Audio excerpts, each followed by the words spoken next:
So we have the Konica Auto S2. I think this was around 1966, if I'm reading that serial number correctly.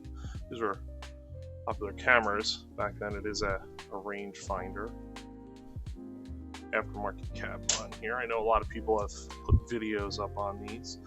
This has got the 1.8 Hexanon lens, very sharp.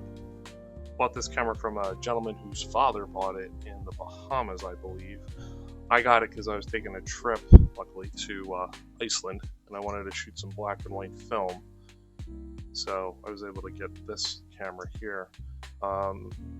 Interestingly enough, the light meter does actually work. Get it to work. I don't know what it's set at.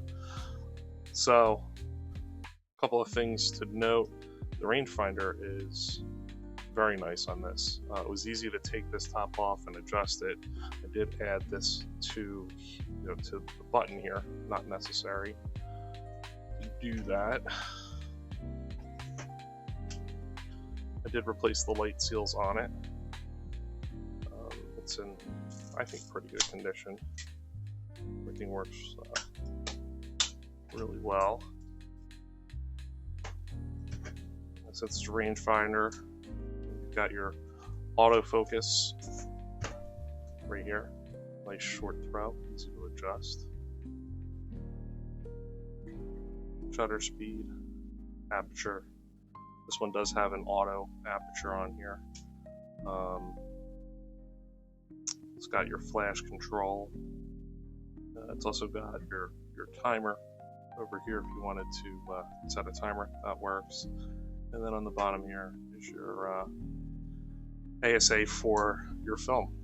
The lens is super sharp. I usually have shot 400 speed film, which I rate at about 200, and set this at about 100. And then I try to shoot with an f-stop of 8.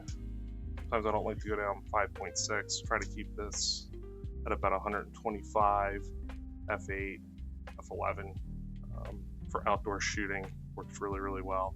I've not shot it on auto doing street photography, walking around or whatever. I'm sure it would work pretty well if I did do that, just because the meter works.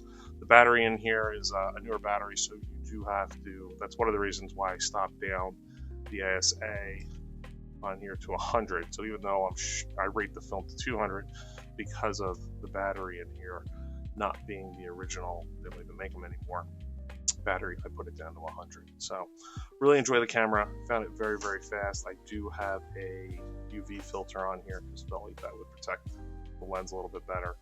Overall, it's a super sharp lens, great little fun camera. It is a decent size.